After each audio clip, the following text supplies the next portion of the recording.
Si Pafu, the Fahaka pufferfish versus isang adult female na dubia. Let's see guys kung paano niya lalafangin ito.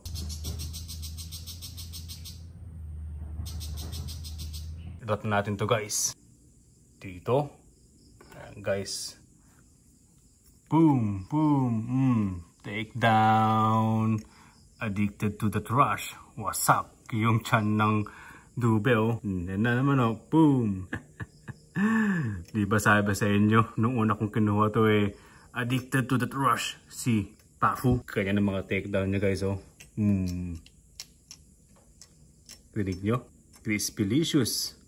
Laki na agad ang tiyan nyo. So, ang mga freshwater na pufferfish guys mahilig din sa invertebrate. Gaya ng mga ipis. Makalat siyang pakainin ng ipis pero okay lang kasi mag-upgrade siya ng aquarium. So, kahit sumabog-sabog yung laman loob ng dubia okay lang. Magpapalit tayo guys ng aquarium. Mukhang ayaw nyo na guys. Biglang lobo yung tiyan nyo. Solid guys oh. Wasak na wasak yung katawan ng dubia oh. Parang minasakir. Yung tiyan talagang tinira.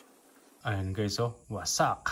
Ito yung aquarium na paglilipatan ko sa kanya oh. Sobrang luma na. Well actually hindi siya luma. Talagang napabayaan ko lang talaga. Napaghahalatang hindi talaga ako mahilig sa fish keeping. Kaya si Pafu ang nag-iisang aquatic species sa ating Schizopelma community. So guys, sa aquarium na ito, ang mga naninirahan dati yung mga shrimp paste. Hindi shrimp paste, anong tawag doon? Cherry shrimp ba? Yung maliliit na kulay pula. May nakikita pa akong hipon dito guys, pa isa-isa pero talagang hindi sila dumarami. Ibabad natin to overnight. Imposibleng hindi matanggal yung mga stains, no? Bukas i-scrub ko na lang to. Sana madaling maalis tong mga stains dito, no? Mukhang mahihirapan tayo. Ay, naalis din guys. Naalis din. Effective yung pagbababad natin overnight. Ibang-ibang reptile keeping sa fish keeping guys. No? Sa reptile keeping, yung enclosure, dinudumihan natin. Talagay tayo ng lupa, leaf litters, kung ano-ano. Sa fish keeping naman kailangan crystal clear yung tubig. Kayo guys, ano ba ang mas prefer nyo? Fish keeping or reptile keeping? Comment nyo lang guys. Kailangan mabanlawang mabuti. Yung talagang 10 billion% na nabanlawan ito. So guys, eto na yung aquarium na nilinisan natin. Pinapa-air dry ko lang. At the same time, pinapa-arawan natin mula kay haring araw para mag-evaporate yung mga kung may mga natirang masamang elemento ng sabon at bleach. All goods naman, may mga pa rin, konting mga stains. Mga guwit-guwit ng stains dito. Pero tingin ko yan na yun guys. Importante matuyo tsaka maarawan sa loob. Sumingaw yung mga masamang elemento. Gabi na tayo nakabalik. Naging busy tayo kanina. So check natin tong ating aquarium. May nahulog na stick. Buong hapon na nakabilad sa araw. Sumingaw na yung mga dito. Mga natirang elemento ng sabon tsaka bleach. Eto guys yung kanyang aquarium stand na paghahalatang hindi nagme-maintain. Yung napatungan na aquarium yun lang kulay puti. Sa paligid niya naging kulay brown na sa alikabok. Dito ko siya ipapwesto. May saksakan tayo dito. Pwede atang baliktarin to Ayun foam filter guys. Kasi last time nung nilipat ko siya sa isang aquarium, hindi ko na ipakita na naglagay ako ng foam filter kasi late na dumating yung foam filter ko, kinabukasan na. Talim ng gunting ko Ganyan lang. Yun ang ginagawa ko guys. Ayan dyan. Ayan dyan. So ito yung style ko, yung other half ng foam filter nasa ilalim tapos bottom half, tapos itong other half nasa ibabaw tapos upper part. Kung malito or kung may mas ideal pa dito paki-comment lang. Ayan. So eto na guys yung setup natin. Wala pang tubig pero papakita ko lang.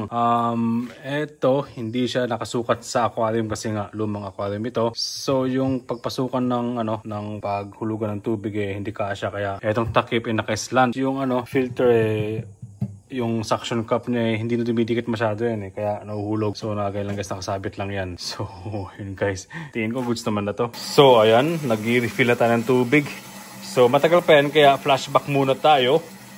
Ang una kong pinaglipatan kay Pafu noon etong aquarium na ito. Kaso nung nilipat ko siya dito after ng ilang araw, etong gilid-gilid ng aquarium, yung gilid-gilid niya guys, parang may mga lumulutang na kulay puti. Hindi ko alam kung silicone yun, mukhang silicone. Kaya ang ginawa ko, pinili ko si Papo sa kanyang pinakaunang aquarium sa maliit. Tapos ngayon, ililipat ko siya sa aquarium na ito na mas malaki din. Hindi ko alam kung ilang gallons ito. Hindi ko pa nasukat yung dimension nito pero ayun, mas malaki ito guys.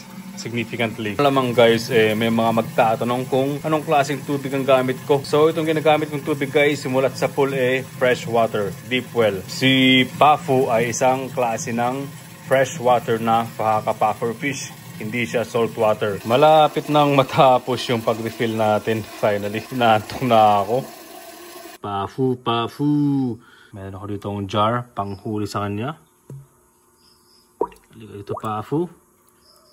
Dati hinahawakan ko lang ito kapag nilipat ko siya Kasi guys ang cute ni Pafu Pafu, may sumamang poop.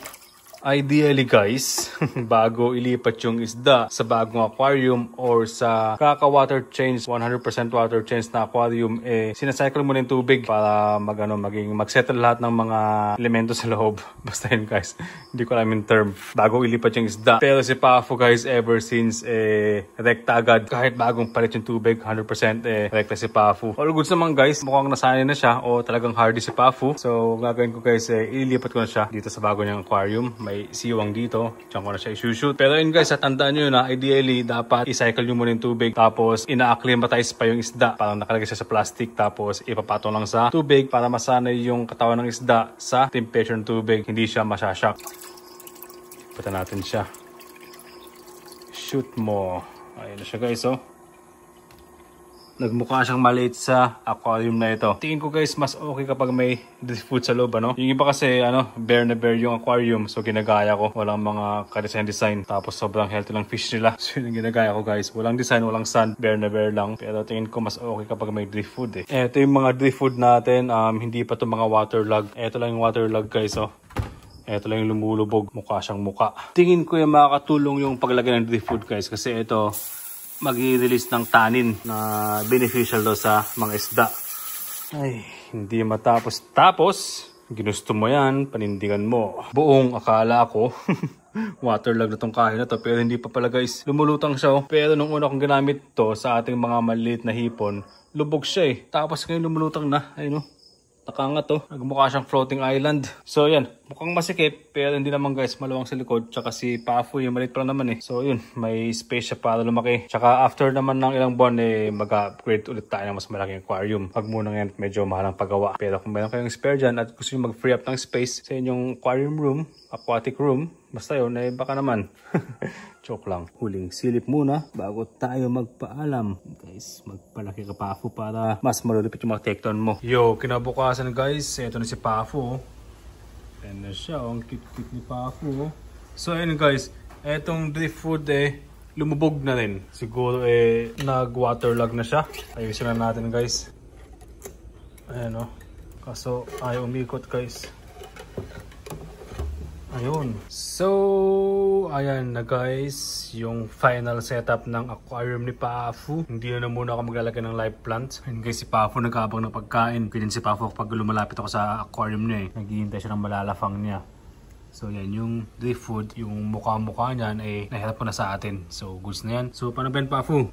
Goodbye na muna. Sa next update ulit ikaw magpapakita, Magpapamiss ko muna sa mga fans mo. Pafu.